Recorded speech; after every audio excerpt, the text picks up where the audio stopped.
Bom, então, gente, a gente começa hoje, dentro desse capítulo do Livro dos Espíritos, a gente vai ver hoje o que é o Espírito, o que é a matéria e a união, e como se faz essa união entre os dois, né? É o assunto base da noite de hoje.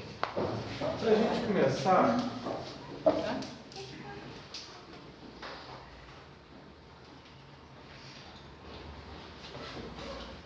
vamos fazer uma breve revisão sobre a aula passada,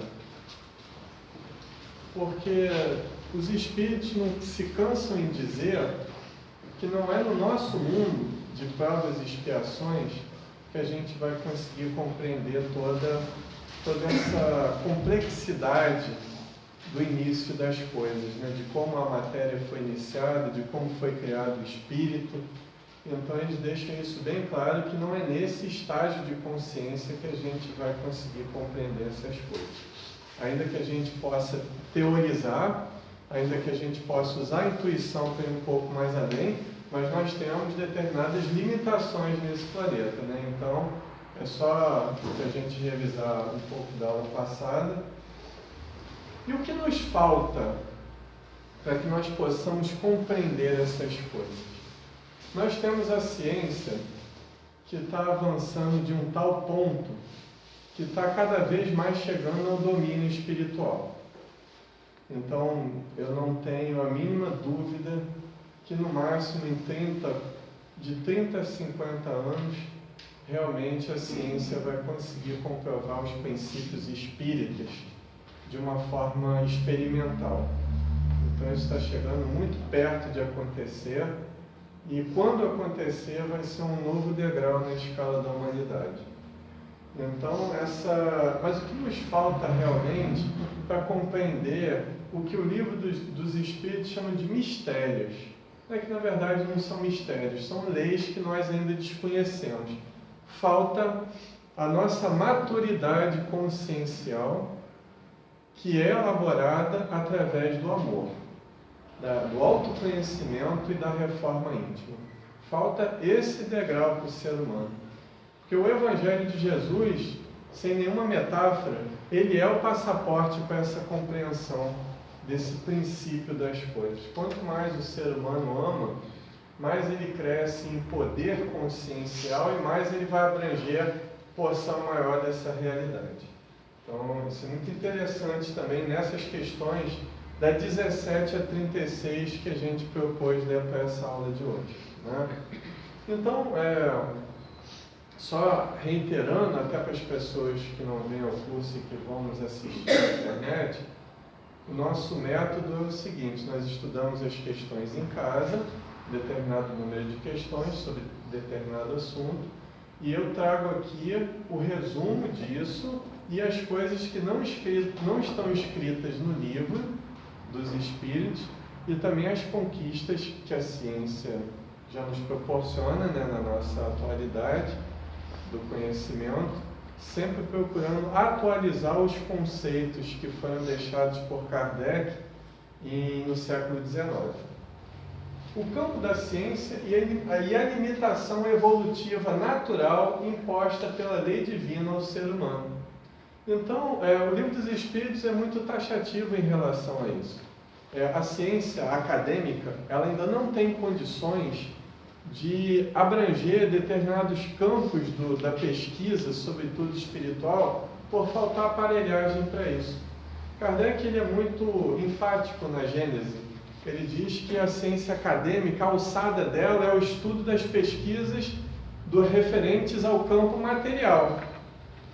E a doutrina espírita coube as pesquisas no que tange ao mundo espiritual. Só que vai chegar um momento, e já está chegando cada vez mais rápido, que vai haver essa junção definitiva entre religião e ciência. O primeiro passo foi dado por Allan Kardec com a construção daquela obra em parceria com os espíritos superiores, para que nós pudéssemos ter uma noção diferente do que é religião, do que é ter espiritualidade, e ao mesmo tempo ter a ideia de que essas leis naturais que estão inseridas no Livro dos Espíritos na terceira parte, que a gente vai estudar mais para o futuro, elas também são irmãs dessas leis que os físicos, químicos e biólogos estudam no domínio material das pesquisas. Então, cada vez mais está havendo essa convergência, ainda que a ciência tenha muitas limitações, mas o Espiritismo complementa a ciência em relação a esse domínio que foge da aparelhagem científica, ao mesmo tempo que a ciência acadêmica dá autoridade para o Espiritismo em relação a tudo que é referente ao campo material. Então, o Espiritismo não tem que marchar sozinho. Pelo contrário, palavras de Allan Kardec, que o Espiritismo é uma doutrina progressiva que deve marchar lado a lado com a ciência. E hoje, principalmente nessa aula, a gente vai ver essa necessidade de atualização do pensamento espírita. Sim, isso é muito interessante, né? Kardec e os espíritos superiores tocam nas decepções que nós temos quando nós nos deixamos levar pelo espírito de sistema. O que é o espírito de sistema? É através de uma única teoria nós pensarmos que estamos contendo toda a verdade através dessa teoria. Ainda não existe uma teoria unificada do conhecimento. O homem tenta buscar isso e acredito que no mundo espiritual o processo já esteja muito mais avançado. Mas ainda não existe uma unificação, uma teoria capaz, nem no campo material quanto no campo espiritual, que seja capaz de unificar todo esse conhecimento que a gente tem dessa parceria entre os dois mundos. Olha só, essa questão, que interessante. A questão 19, né? Eu só transcrevi a nota de Allan Kardec para vocês verem a sabedoria que esse homem tinha. E às vezes a gente não dá tanto valor assim no Livro dos Espíritos, né? Quanto mais consegue o homem penetrar nesses mistérios, tanto maior admiração lhe devem causar o poder e a sabedoria do Criador. Entretanto, seja por orgulho, seja por fraqueza, sua própria inteligência o faz joguete da ilusão. Ele amontoa sistemas sobre sistemas e cada dia que passa lhe mostra quantos erros tomou por verdades e quantas verdades rejeitou como erros. São outras tantas decepções para o seu orgulho. Então, ainda, os espíritos e Kardec, obviamente, não se referem só aos cientistas, mas eles não se referem principalmente aos cientistas. Eles referem-se principalmente ao campo da religião, que tende a se estagnar, a parar no tempo. Mesma coisa no movimento espírita, porque se nós não nos atualizarmos, nós vamos parar no tempo e a gente daqui a pouco vai estar estudando metáfora como se fosse algo verdadeiro. Como se estudam, por exemplo, os livros sagrados. É um artigo de fé, ninguém questiona, e a gente não pode estudar a codificação espírita dessa forma. A gente vai ver essa necessidade daqui a pouco, né? Então, as nossas decepções vêm por causa desse espírito de sistema que não progride com o tempo.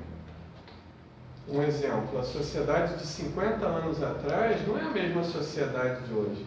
Os valores sociais, os valores científicos mudaram sensivelmente. Então, a gente tem que acompanhar essas mudanças sociais e científicas que tiveram, principalmente de 30 anos para cá.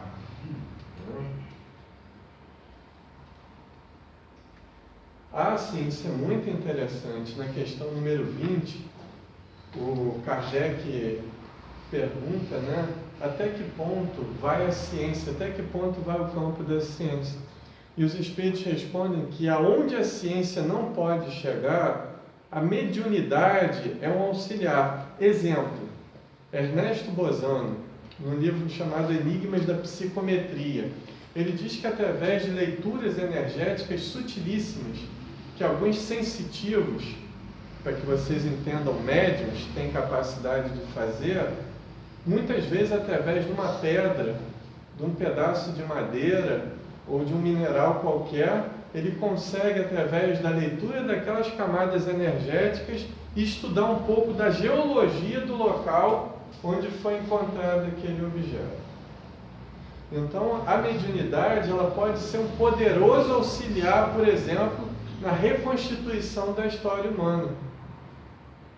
Ela pode ser um poderoso auxiliar nas informações que se tem da física quântica em relação a esse domínio que nós chamamos de mundo espiritual. Então, aonde a ciência acadêmica para, a ciência espírita, através da mediunidade, começa. Então, essa é sempre essa parceria entre mundo material e mundo espiritual. Então, quais são os princípios de tudo que existe? Tá, dentro dessas questões que eu citei, é muito interessante a gente observar a influência que Allan Kardec também teve sobre as respostas do Livro dos Espíritos. Porque quando ele anotou que os 3 princípios do universo é Deus, Espírito e Matéria, na verdade ele estava reproduzindo uma crença antiquíssima do povo celta, especificamente dos druidas, que era a divisão do universo em 3 partes. A influência de Kardec no Livro dos Espíritos é muito grande também. Olha só que interessante, os celtas antigos, os druidas, e aí já falando de religião comparada, eles acreditavam que o universo era dividido em 3 partes. A Brede, que é o que nós chamamos de mundo material, Gwynfrith, que era o mundo espiritual, e Selgan, que era o Deus propriamente dito. Então, basicamente, é a nossa crença espírita. O princípio da matéria interagindo com o princípio espiritual, sendo sustentado por essa inteligência suprema que nós chamamos de Deus. Então, olha só a antiguidade dessa crença e como os espíritos conseguiram pôr de forma tão objetiva e sem superstição, como queria Kardec no livro A Gênese. Olha só que interessante, né? A distinção entre espírito e matéria. A gente faz a seguinte pergunta: a matéria vem do mesmo princípio do espírito? Ora, os espíritos respondem que sim, e ora dão a entender que não. Querem ver o debate que eles fazem no Livro dos Espíritos? Eu peguei aqui 2 questões. Uma que afirma decisivamente que o espírito ele é formado por um princípio distinto da matéria, e outra que dá a entender que o espírito é formado pela mesma substância da qual é transformada a matéria. Olha só que interessante, ó. E depois eu concluo com a própria conclusão de Kardec a respeito disso. Então Kardec pergunta: pois que há 2 elementos gerais no universo, o elemento inteligente e o elemento material, poder-se-á dizer que os espíritos são formados do elemento inteligente, como os corpos inertes o são do elemento material? Aí os espíritos respondem: evidentemente, os espíritos são a individualização do princípio inteligente, como os corpos são a individualização do princípio material. A época e o modo por que essa formação se operou é que são desconhecidos. Acho que até aí não tem mistério nenhum. Está dizendo que o espírito nasce de uma origem, a matéria nasce de outra, mas ambas foram criadas por Deus, apesar de virem de, entre aspas, substâncias diferentes. Mas vamos complicar um pouco a coisa, que o Livro dos Espíritos é para ser lido de forma crítica, né? É para a gente criticar no bom sentido as questões. Então vamos lá. Na questão 82, avançando naquele complemento que a gente deu, será certo dizer-se, Kardec era muito astuto, né? Ele era teimoso, ou melhor, perseverante. Ele não ficava satisfeito com uma resposta que poderia ser melhorada. Então ele dizia: será certo dizer-se que os espíritos são imateriais? Aí os espíritos respondem: como se pode definir uma coisa quando faltam termos de comparação e com uma linguagem deficiente? Pode um cego de nascença definir a luz? Imaterial não é bem o termo, incorpóreo seria mais exato, pois deves compreender que, sendo uma criação, o espírito há de ser alguma coisa. É a matéria quintessenciada, mas sem analogia para vós outros, e tão etérea que escapa inteiramente ao alcance dos vossos sentidos. Então agora o espírito já é formado por uma espécie de matéria. Aí vem a honestidade intelectual e a humildade de Kardec para fechar essa questão, que já é uma grande pedreira no início do Livro dos Espíritos, né? Olha só o que esse cara diz na nota da questão 28. Um fato patente domina todas as hipóteses. Das duas hipóteses que nós mostramos aqui agora, Kardec concluiu o seguinte: vemos matéria destituída de inteligência e vemos um princípio inteligente que independe da matéria. A origem e a conexão destas duas coisas nos são desconhecidas. Ou seja, ele está admitindo que nós não somos capazes de conhecer a origem e a conexão exata entre o espírito e a matéria. Ele afirma isso, né?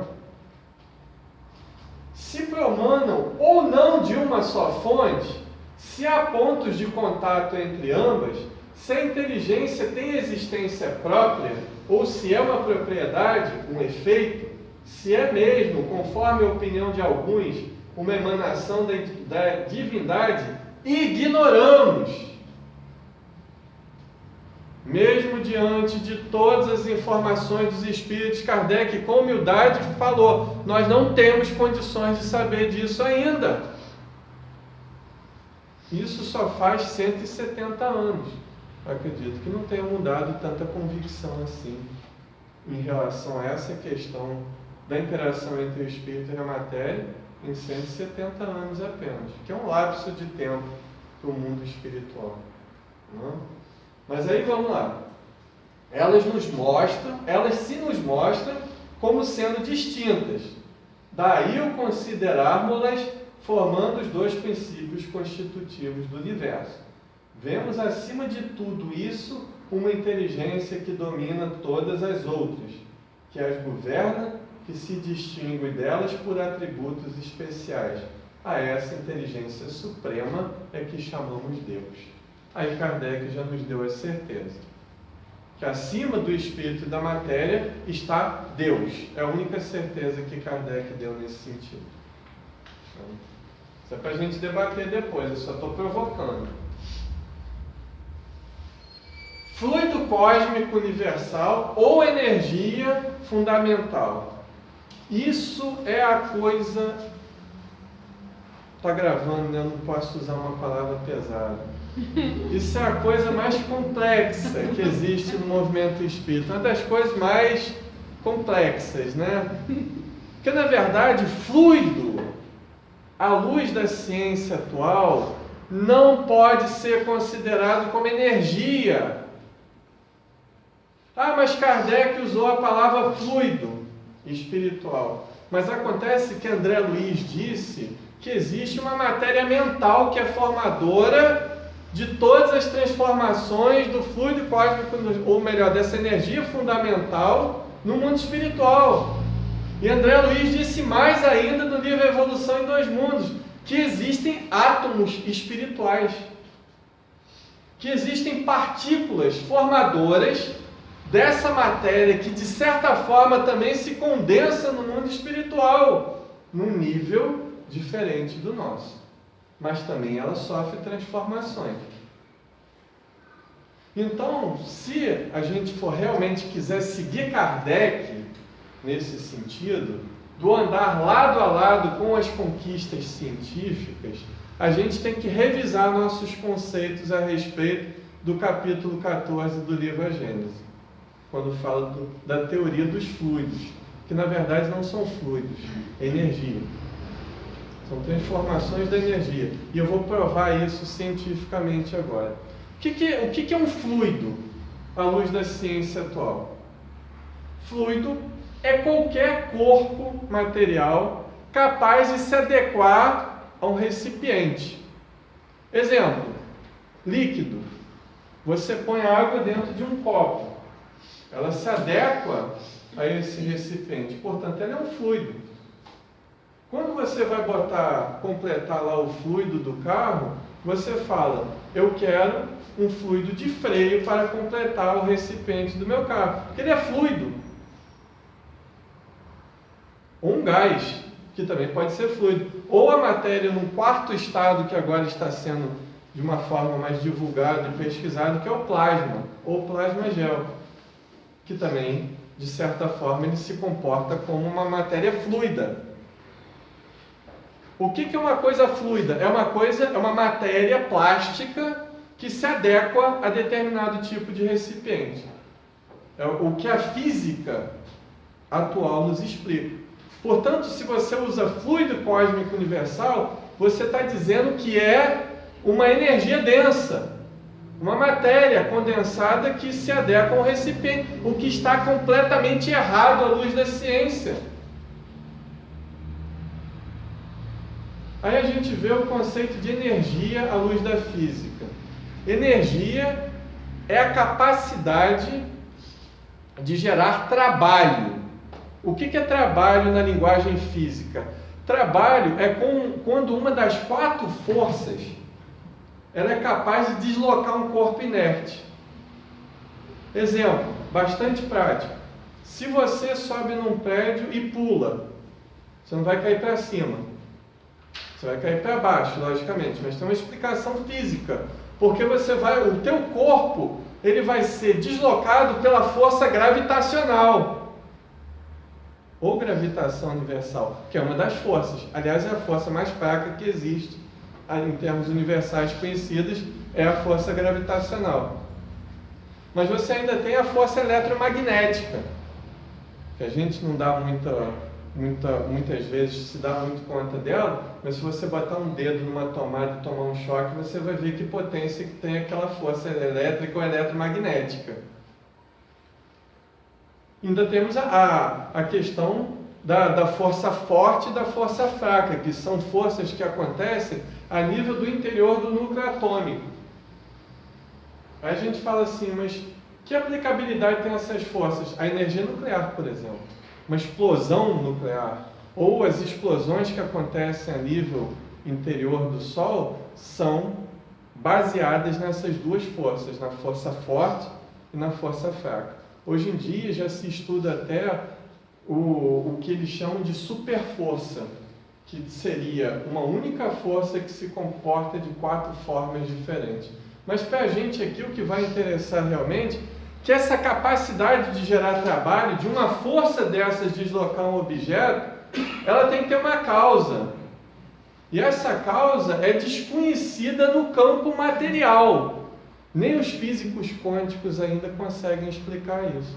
E a gente ainda continua chamando essa energia fundamental de forma teimosa, de forma até de certo ponto irresponsável, de fluido.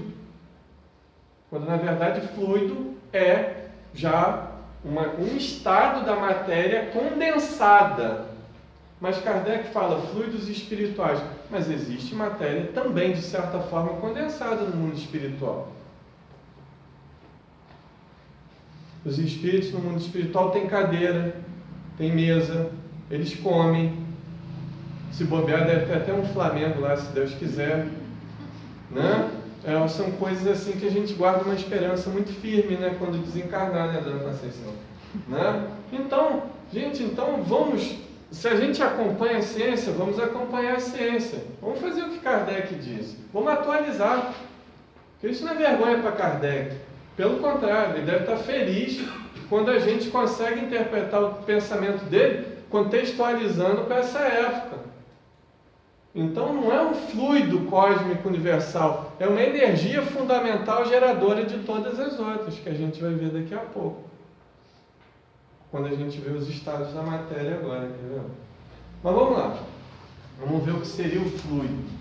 Aliás, Kardec chamou isso de fluido, os espíritos chamaram de fluido, porque eram os conhecimentos da época naquele século.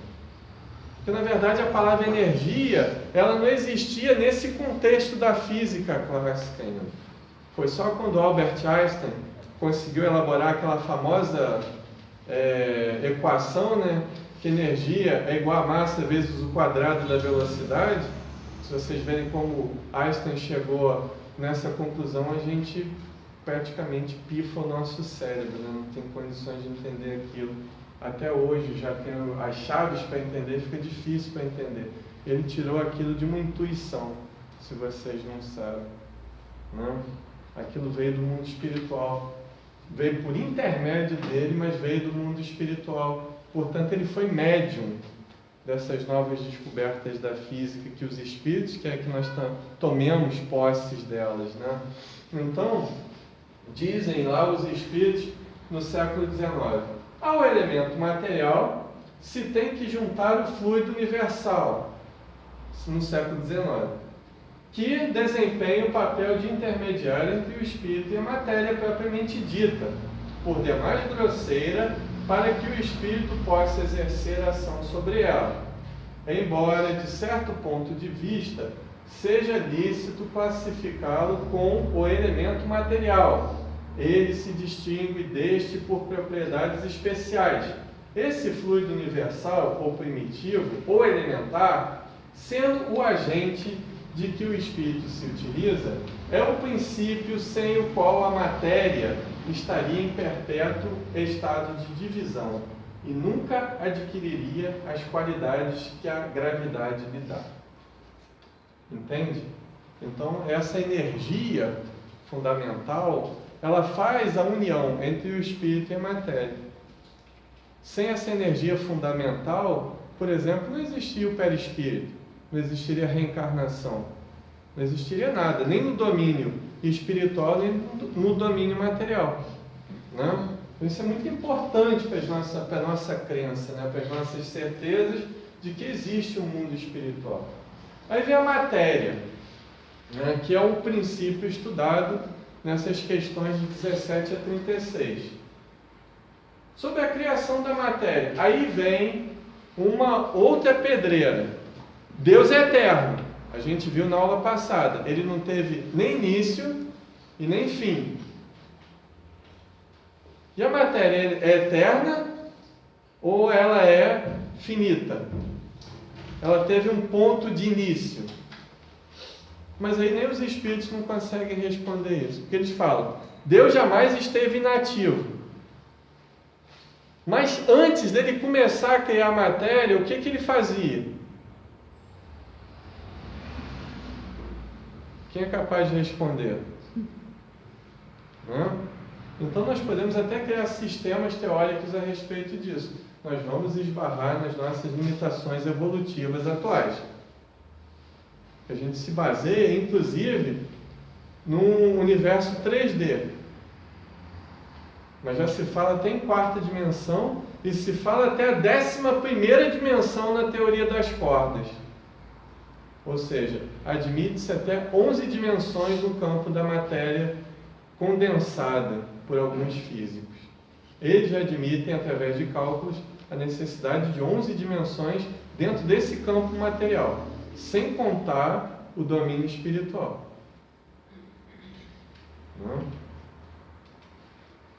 Conceito de matéria. O Espiritismo, é claro, abordou de acordo com a nossa teoria, que é a teoria de que o mundo espiritual existe. Então, qual foi a definição de matéria que eles deram, né? Com a pergunta de Kardec. Define-se geralmente a matéria como sendo o que tem extensão, o que é capaz de nos impressionar os sentidos, o que é impenetrável. São exatas essas definições? Kardec pergunta. E eles respondem, do vosso ponto de vista, elas o são, porque não falais senão do que conheceis. Mas a matéria existe em estados que ignorais. Pode ser, por exemplo, tão etérea e sutil que nenhuma impressão vos causa aos sentidos. Contudo, é sempre matéria. Para vós, porém, não o seria. Que definição podeis dar de matéria? Aí eles complementam. A matéria é o laço que prende o espírito. É um instrumento de que este se serve e sobre o qual, ao mesmo tempo, exerce sua ação. O Livro dos Espíritos é taxativo. Um espírito como Jesus, um espírito puro, ele perde o perispírito? Perde. Mas ele continua envolto por um corpo que nós chamamos de corpo mental, que também é formado por uma matéria sutilíssima, mas ainda é energia. O espírito não tem condições de se manifestar com o exterior sem um campo energético. Não tem condições de fazer isso, mesmo os espíritos puros. Tá? Depois a gente debate isso também. São apenas provocações que eu estou fazendo. Aliás, eu descobri qual é a minha função nesses estudos todos. Minha função é irritar os outros. Eu não tenho outra função a não ser essa. Não é, Conceição? A senhora concorda? Estados da matéria. Olha só, né? A gente estudava que a matéria pode ser encontrada em quais estados? No estado sólido, líquido e gasoso. É isso que a gente estudou lá na escola. Quando ainda tinha guaraná de rolha, ainda se amarrava cachorro com linguiça, aquela coisa toda. Só que nós, unindo a doutrina espírita, o conhecimento espírita, as conquistas da física atual, nós vamos ver que já existem outros estados de energia ou de matéria, né? André Luiz, no livro Evolução em Dois Mundos, ele usa uma expressão que ela é muito atual. Ele fala que matéria é luz coagulada. Ou seja, é a luz que vai se condensando ao ponto de se tornar tangível e visível. Então, na verdade, tudo é luz. Dr. Inácio Ferreira, que é tão contestado, ele é cientificamente extremamente correto quando ele fala no livro A Vida Viaja na Luz, que o universo é formado pelo reflexo da luz divina. É uma metáfora, logicamente, mas não deixa de ser uma grande verdade. Né? Então, o primeiro estágio seria essa energia primordial, que muitos físicos já estão chegando muito próximas a ela. A gente vai ver daqui a pouco. Isso se não for ela, não sei, não posso, em tese, nós podemos, né, ter a dúvida. Energia quântica, que foge desses estados da matéria, como a gente, de uma cadeira, de uma parede, de um prato, de um quadro, matéria condensada. Nós temos a matéria quântica, que é a luz, a eletricidade e tantas, a matéria radiante, etc., né? Que são estados da matéria que fogem a essa condensação, que a gente convive com eles no cotidiano, em todos os momentos da nossa vida. Né? A gente tem a matéria condensada, que ela pode ser fluida, como a gente já falou, ou sólida.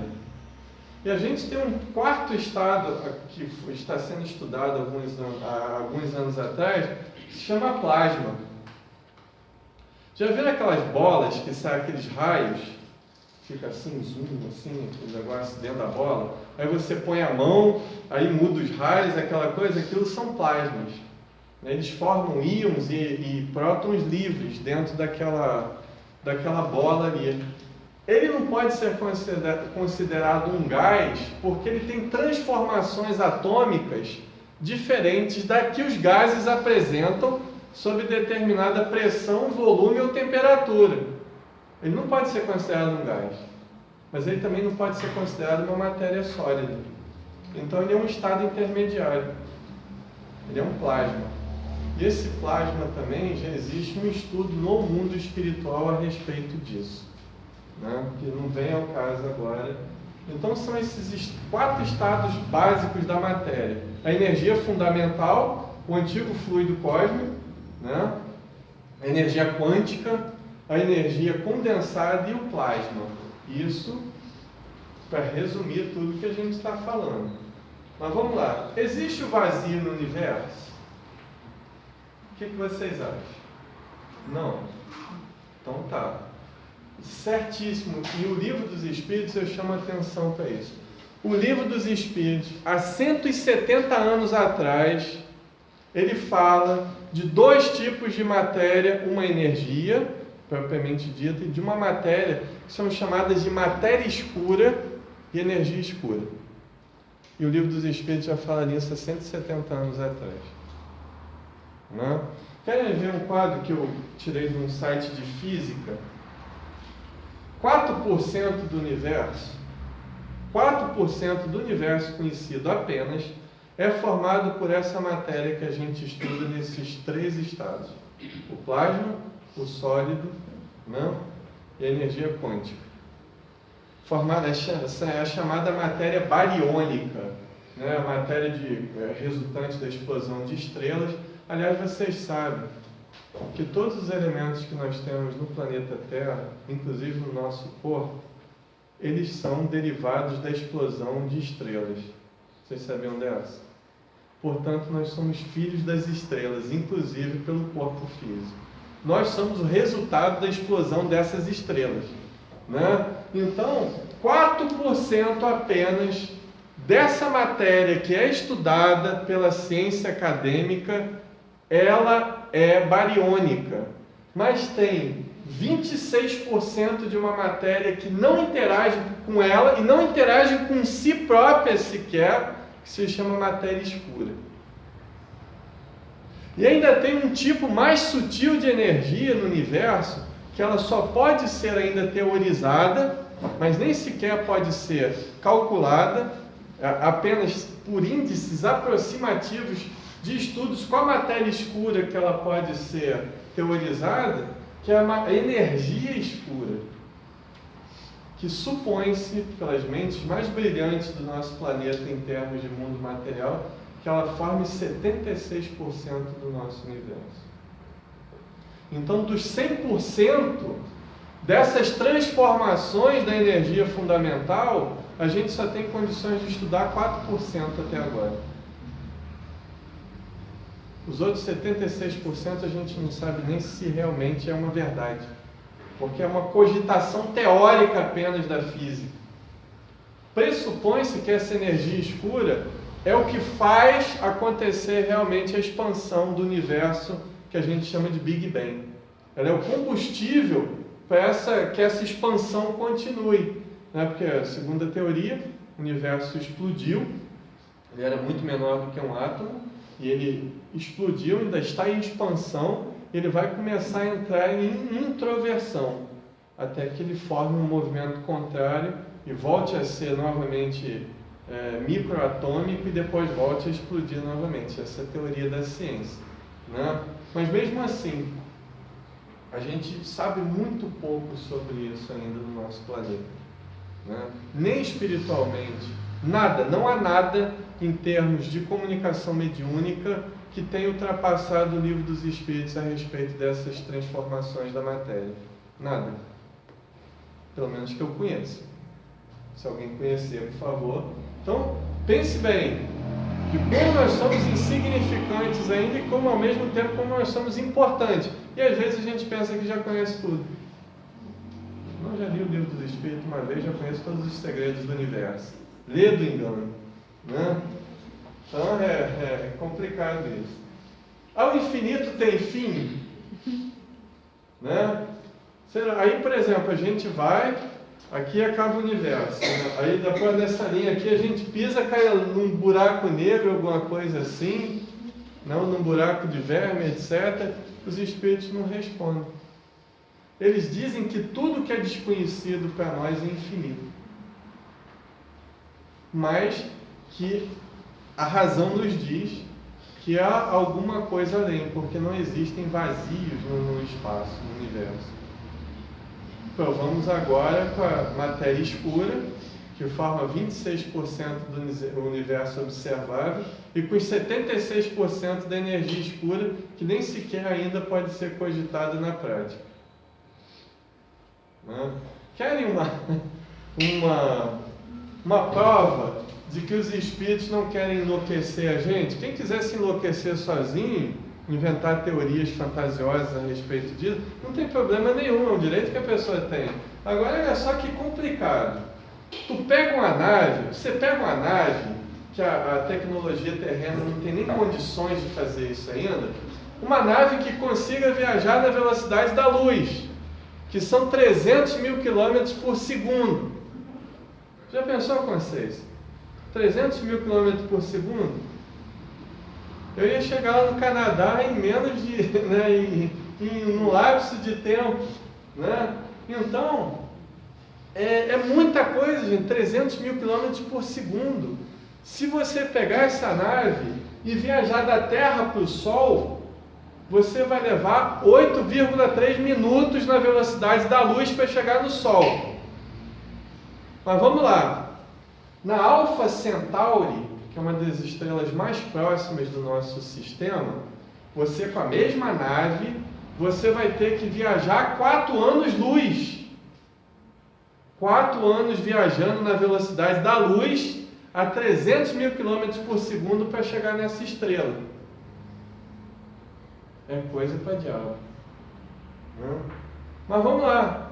Para você viajar a nossa galáxia de uma ponta a outra, você gasta 100 mil anos viajando na velocidade da luz. 100 mil anos viajando com essa nave na velocidade da luz para atravessar a nossa galáxia de uma ponta a outra. Mas vamos lá, vamos deixar mais pior. Em outra galáxia próxima à nossa, que é a galáxia de Andrômeda, que é muito maior do que a nossa, se a gente sair da Terra com essa mesma nave para chegar até lá, nós vamos levar um tempinho aí, 2,3 milhões de anos viajando na velocidade da luz, para poder chegar nessa galáxia. Jesus consegue chegar lá no lapso de tempo. Nem me pergunte como. Um espírito como Jesus consegue. Deve ter técnicas para fazer isso, e com certeza tem, mas nós desconhecemos. Aí, para você chegar no limite do universo conhecido, no limite, não é no limite do universo, não, é no limite que pode ser medido pela aparelhagem humana. Você vai levar aí a bagatela de 13,7 bilhões de anos viajando na velocidade da luz. E a gente pensa que ainda sabe tudo, né? 3,7 bilhões de anos viajando na velocidade da luz para chegar ao limite desse universo conhecido.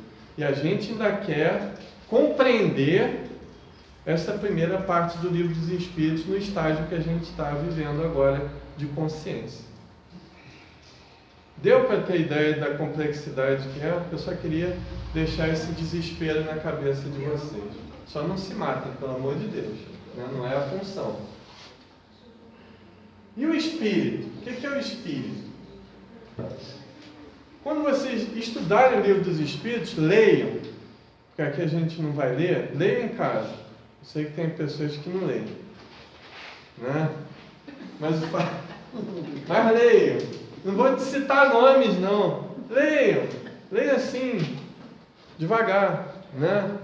Tem 3 sentidos possíveis para a palavra espírito no Livro dos Espíritos. O primeiro é princípio inteligente ou princípio espiritual, que é o espírito não individualizado, porque não tem consciência de si mesmo, que abriga os corpos materiais nos outros 3 reinos, que é um outro debate seríssimo que a gente vai fazer aqui também.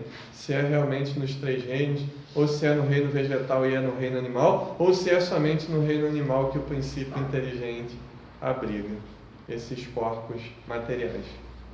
Mas é a primeira acepção da palavra espírito. A segunda é o espírito com letra minúscula. É o princípio distinto da matéria. E o terceiro é o espírito com letra maiúscula, prestem bem atenção no Livro dos Espíritos, que é uma individualidade. Somos nós. Né? Então, essas 3 formas de leitura no Livro dos Espíritos, Kardec previu de uma forma muito inteligente. Tanto que nesses conceitos aqui, ó, eu tirei um da questão 23 e o outro da questão 7,5. Prestem bem atenção. Que é o espírito, com letra minúscula, o princípio inteligente do universo. Até aí não entendi nada. Continuo não entendendo, eu digo para você. Eu só sei que eu sou inteligente, é a única coisa que eu tenho certeza. E todos vocês também são inteligentes. Né? Que definição se pode dar dos espíritos? Pode-se dizer que os espíritos são os seres inteligentes da criação, povoam o universo, fora do mundo material. Aí nada de novidade, né? Mas povoam o universo fora do mundo material. Então, os espíritos consideram o universo também como fazendo parte do mundo espiritual. Então, o mundo espiritual também faz parte do universo, porque ele é formado por uma matéria, mas uma matéria muito mais sutil do que a nossa, né? Tem gente que até quando morre se espanta. Nossa, isso aqui é muito parecido com a Terra, né? Principalmente as dimensões mais próximas à Terra são muito parecidas o modo de vida, até porque Deus não violenta a consciência de ninguém. A gente não vai sair daqui direto para uma dimensão superior, né? Isso aí são graus que a gente vai vivendo. É isso? É assim mesmo, consciência? Deve ser, né? Você está falando que é? Não, eu estou falando não, eu só estou teorizando, eu só estou provocando, eu só estou irritando, né? Aí o espírito. Deus é espírito? Metaforicamente, na Bíblia está escrito assim, que o Espírito de Deus, etc. Mas isso é uma mera metáfora, porque o Espírito ainda não é Deus. Apesar de ele ser algo muito mais sutil do que a matéria, Deus é algo muito mais sutil do que o Espírito, né? E o Espírito é eterno. Será qual foi o primeiro Espírito a ser criado? Como é que ele está? E antes do primeiro Espírito que Deus criou, será que ele criou individualmente ou ele criou em série?